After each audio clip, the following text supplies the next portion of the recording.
नमस्कार दोस्तों, Niket Shah plus YouTube channel में आपका स्वागत है। दोस्तों मेरा नाम है निकेत शाह।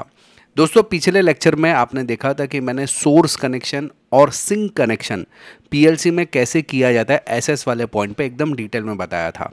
अगर वो आपने वीडियो नहीं देखा तो इस वीडियो के डिस्क्रिप्शन में लिंक दिया गया है जहाँ से आप उसको वीडियो को देख सकते हो। आज के इस वीडियो में हम लोग जानने वाले हैं कि पीएलसी के जो इनपुट कनेक्शंस रहते हैं, जैसे कि यहाँ पे आपको नज़र आ रहा है X0 X1 X2, ये सारे इनपुट कनेक्शन साइड बोलते हैं और यहाँ पे आपको आउटपुट कनेक्शन साइड बोलते हैं। तो उसका कनेक्शन कैसे किया जाता है, ये पार्ट 2 है वीडियो का। अगर आपको पार्ट 1 देखना है तो वीडियो के नीचे लिंक दिया गया है डिस्क्रिप्शन में, या इस वीडियो के अंत में भी आपको एक विंडो आएगा जिसमें वो लिंक आपको मिल जाएगा। तो चलिए आज के वीडियो की शुरुआत कर लेते हैं और जान लेते हैं इनपुट और आउटपुट साइड पे वायरिंग कैसे की जाती है।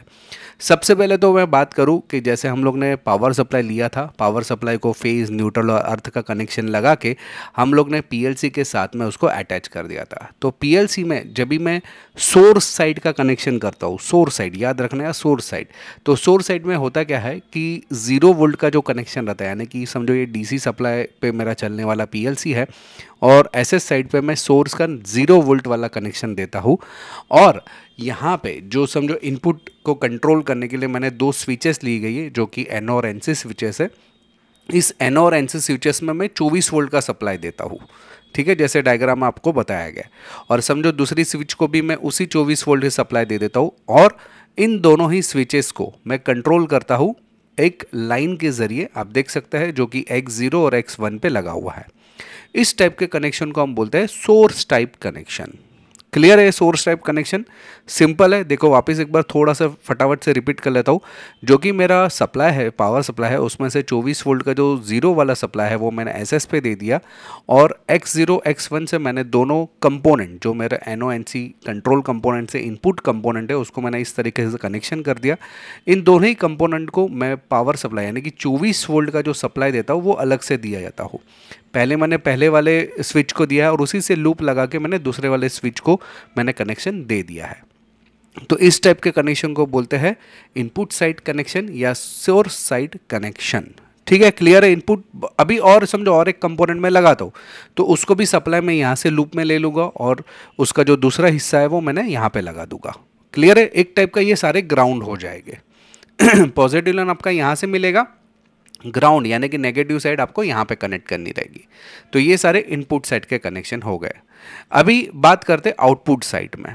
आउटपुट साइड में थोड़ा सा कॉम्प्लिकेटेड है। कॉम्प्लिकेटेड क्या है, अगर आप ध्यान से देखोगे तो इनपुट साइड में सारे के सारे X0 X1 X2 X3 X4 X5 इस तरीके से, लेकिन आउटपुट साइड में अगर ध्यान से देखोगे तो यहाँ पे C0 Y0 C1 Y1 C2 Y2 Y3 Y4 Y5, तो ये सब चीज़ें क्या है ना, उसको सारा डिटेल समझ लेते हैं। अभी यहाँ पे होता क्या है कि मान लो कि लोड पे मैंने आउटपुट पे एक बल्ब लिया हुआ है, सिंपल, ज़्यादा मैंने कुछ छेड़खानी नहीं की, फिलहाल एकदम सिंपल से मैं लॉजिक से समझाने की कोशिश कर रहा हूँ। अभी जो C0 है ना, इसको कॉमन ज़ीरो बोलते हैं। इस कॉमन ज़ीरो पे आप चाहे एक DC की लाइन दे दो या AC सप्लाई की लाइन दे दो, DC या AC दोनों में से कोई भी लाइन आप दे सकते हो, ठीक है। अभी यहाँ पे होता क्या है कि जैसे यहाँ पे सप्लाई दिया आपने DC या AC का जो भी, Y0 वही हो जाता है, लेकिन आगे के साइड में नहीं जाएगा। ये ओनली फॉर C0 और Y0 के लिए ही रहेगा वैलिड। तो जैसे ही मैंने समझो यहाँ पे 240 वोल्ट दिया है AC सप्लाई, तो Y0 क्या बन जाएगा, वो भी बन जाएगा 240 वोल्ट AC सप्लाई, जिसकी पॉजिटिव लाइन रहेगी। यानी कि मान लो कि इधर से मैंने सप्लाई ले लिया और मैंने हमारे बल्ब को कनेक्ट कर लिया। बल्ब का जो नेगेटिव साइड रहता है, यानी कि जैसे यहाँ पे AC का पॉजिटिव लाइन है, वैसे AC का जो नेगेटिव लाइन रहता है या न्यूट्रल लाइन जो रहता है वो डायरेक्टली न्यूट्रल के साथ में अटैच कर सकता हूँ। इसी प्रकार से मान लो कि और एक बल्ब मैंने ले लिया, तो आपका ये Y1 पे डायरेक्टली कनेक्शन नहीं आएगा, बीच में क्या है, C1 भी है लगा हुआ है। तो C1 को जब भी आप सप्लाई दोगे तभी Y1 पे आएगा। अभी C1 के पास सप्लाई आने के 2 रास्ते हैं, या तो मैं इधर से ही लूप ले लूँ, अगर मुझे समझो 230 वोल्ट ही चाहिए, इधर भी AC सप्लाई ही, तो मैं इधर से ही लूप लेके इधर लगा दूंगा, या मैं DC वोल्ट यहाँ पे देना चाहता हूँ तो अलग से मैं DC सप्लाई देकर भी इधर दे सकता हूँ कनेक्शन। याद रखेगा ये चीज़। देखिए कन्फ्यूजन है यहाँ पे। C0 पे जो मैंने सप्लाई दिया है वो AC सप्लाई दिया है, मैं चाहूँ तो C1 पे DC सप्लाई भी जोड़ सकता हूँ। DC सप्लाई का पॉजिटिव लाइन जो है वो C1 पे जोड़ दूंगा, तो Y1 क्या हो जाएगा, वो DC सप्लाई का पॉजिटिव लाइन हो जाएगा। समझो ये 24 वोल्ट DC दिया है मैंने, तो ये भी 24 वोल्ट DC हो जाएगा।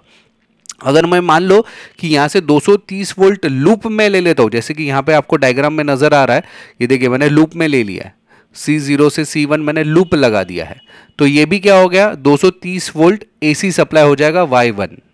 ठीक है, तो यहाँ पे आप देख सकते हैं Y1 AC सप्लाई है, तो उसको नेगेटिव मैंने इसके साथ में जोड़ दिया, यानी कि लूप में ले लिया नेगेटिव, और Y1 से मैं सेकेंड लोड को कनेक्ट कर दूंगा इस तरीके से। समझ में आ रही बात? इसी प्रकार से और मुझे समझो आगे बढ़ना है, तो मैं क्या करूँगा, C2 पे अलग से सप्लाई देना चाहूँ, DC सप्लाई तो दे सकता हूँ, लेकिन यहाँ पे जब भी C2 को सप्लाई दूंगा ना, तो Y2, Y3, Y4, Y5 सारे के अंदर सेम सप्लाई आ जाएगा।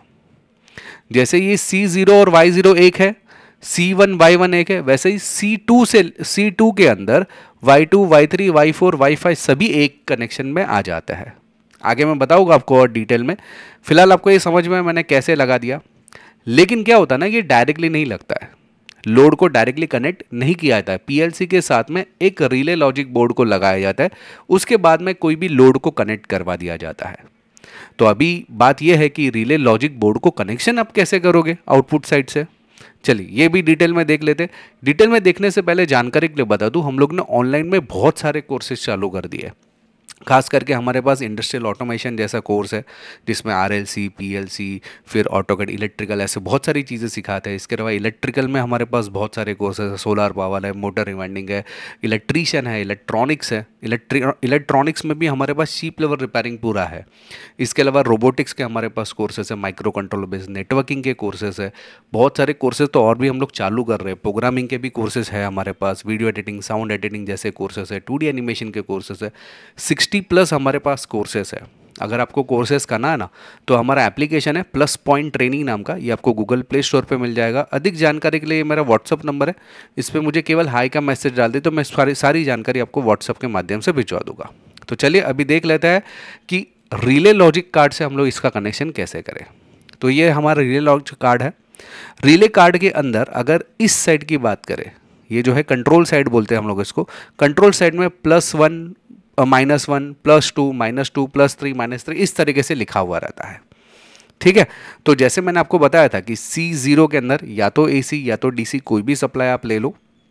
याद रखिएगा जो भी मैंने C0 पे दिया वही Y0 पे सप्लाई आ जाएगा। मान लो कि 24 वोल्ट DC दिया है, तो Y0 पे भी 24 वोल्ट DC ही आ जाएगा। तो ये जो 24 वोल्ट DC Y0 पे आया है, वो मैंने +1 पे कनेक्ट कर दिया है। +1 यानी कि +1 पे कनेक्शन कर दिया है। कंट्रोल करने के लिए पॉजिटिव और नेगेटिव 2 लाइन लगती है, तो मैं यहाँ पे न्यूट्रल लाइन अलग से दे देता हूँ उसको। ठीक है, न्यूट्रल लाइन अलग से दे दिया, यहाँ पे मेरा पहले वाले रिले का कनेक्शन हो गया। बाकी सब रिले के अंदर न्यूट्रल अलग से आपको लगाने की जरूरत नहीं पड़ेगी। क्यों? क्योंकि यहाँ पे आप देख सकते हैं एक जंपर लगा हुआ है। इस जंपर का मतलब ये होता है कि मान लो कि एक न्यूट्रल लाइन ली, तो आपको 2, 3, 4, 5 जितने भी रिलेज है सारे के अंदर न्यूट्रल लाइन अलग से आपको लगाने की जरूरत नहीं, ऑटोमेटिक अंदर से कनेक्शन हो गए सबके। अभी बात करते हैं पॉजिटिव लाइन की। जैसे 1 नंबर पर मैंने लगा दिया, 2 नंबर को भी मुझे यहाँ पे कनेक्ट करना है, लेकिन यहाँ पे अगर आप देखोगे तो C1 बीच में आ रहा है, तो C1 को मैं अलग से सप्लाई दूँ, यानी कि AC का अलग से सप्लाई मैं दे सकता हूँ, या तो फिर मैं इसी के अंदर से लूप दे दूंगा, जैसे मैंने आपको पहले एक्सप्लेन किया था। तो Y1 के अंदर भी सेम सप्लाई आ गया है, जो कि मैंने AC दिया रहेगा तो AC, DC दिया रहेगा तो DC। फिर इस Y1 का कनेक्शन मैं +2 के साथ में कर दूंगा। सिंपल सेम वैसा ही C2 के साथ में मैंने कनेक्शन कर दिया। देखिए लूप के अंदर ही, चाहो तो मैं अलग से भी सप्लाई ले सकता था AC का, अगर मैंने DC का लिया तो DC का मैंने C2 में भी सेम कनेक्शन ले लिया, और Y2, Y3, Y4 के जरिए मैं आगे के कनेक्शन दे दूंगा। सिंपल कनेक्शन समझा। ये किस तरीके से PLC से मैंने रिले कंट्रोलर को लगाया। अभी रिले कंट्रोलर से आगे के कनेक्शन की बात करते हैं। नहीं कि ये साइड के कनेक्शन तो हो गए, मेरे PLC साइड के कनेक्शन खत्म हो गए, मेरे लोड साइड के कनेक्शंस कैसे जाएंगे। तो होता क्या है कि हमारे PLC के इस तरफ आपको इस तरीके से कुछ लिखा हुआ रहेगा, C1, 0, O1 और P1। जैसे कि ये C1, O1, P1, C1, O1, P2, ये C2 है, ये O2 है, ये P2 है, ये C3 है। देखिए जैसे कि यहाँ पे दिखा रहा है, ये O3 है, ये P3 है। तो इस तरीके से पूरे कनेक्शन, ये 8 चैनल का है तो 8 यहाँ पे लिखे हुए रहेंगे। C का मतलब होता है common, normally open, normally close, इस तरीके से आप उसको समझ सकते हैं। ठीक है, तो इसका कनेक्शन होता कैसा है कि मान लो कि ये सी ओ और पी है, वैसे ही यहाँ पे भी ये सी ओ और पी है सेकंड वाले की।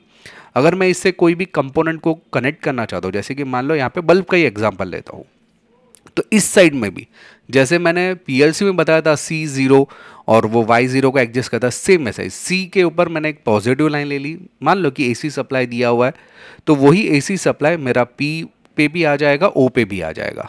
मैंने ओ पे यानी कि नॉर्मली ओपन से कनेक्शन कर दूंगा मेरे लोड के ऊपर, और न्यूट्रल सप्लाई मैंने डायरेक्टली मेन बोर्ड से दे दिया है। इसी प्रकार से सेकंड एग्जांपल ले रहा हूँ, मेरे पास एक मोटर है, मोटर को भी मैं क्या करता हूँ, यहाँ से मतलब मुझे एक सप्लाई देना है, तो मैं क्या करूँगा, इस सी से लूप ले लूँगा यहाँ पे इस सी के ऊपर, या तो इस सी को मैं अलग से सप्लाई भी दे सकता हूँ, डिपेंड आपको जैसा आपको करना है कनेक्शन या कितना लोड देना उसके ऊपर रहता है। तो मान लो कि इस सी को मैंने यहाँ से लूप ले लिया, इस लूप लेने के बाद यहाँ पे इस न्यूट्रल को इस न्यूट्रल के साथ मैं कनेक्ट कर लेगा, और यहाँ पे जो नॉर्मली ओपन वाला जो पोर्ट है रिले के अंदर, वहाँ से मैं इसको मोटर को कनेक्ट कर दूंगा। तो इस तरीके से सिंपल तरीके से कनेक्शन किए जाते हैं। तो आई होप कि दोस्तों ये कनेक्शन कैसे किया जाता है पीएलसी के इनपुट साइड पे और आउटपुट साइड के विथ हेल्प ऑफ रिले, एकदम डिटेल में मैंने एक्सप्लेन करने की कोशिश करी है। याद रखिएगा, वीडियो अगर पसंद आता ना तो अपने दोस्तों के साथ में ज़रूर शेयर करिएगा। अगर आपको ऑनलाइन कोर्सेज करना है तो हमारा एप्लीकेशन का नाम है प्लस पॉइंट ट्रेनिंग। अधिक जानकारी के लिए ये मेरा व्हाट्सअप नंबर है, इसमें मुझे केवल हाई का मैसेज डाल दे, मैं सारी जानकारी आपको व्हाट्सअप के माध्यम से भिजवा दूंगा। चलिए दोस्तों, आज के इस वीडियो में इतना ही। आई होप कि दोस्तों ये वीडियो आपको पसंद आया, अपने दोस्तों के साथ में ज़रूर शेयर करिएगा। अगर आप नए हैं चैनल के ऊपर तो सब्सक्राइब का बटन दबा के बेल का आइकन दबा दीजिए, ताकि मेरे जो भी नए वीडियोज़ आएगा उसका नोटिफिकेशन आपको जल्द से जल्द मिल जाए। चलिए इस वीडियो में इतना ही। Thanks for listening.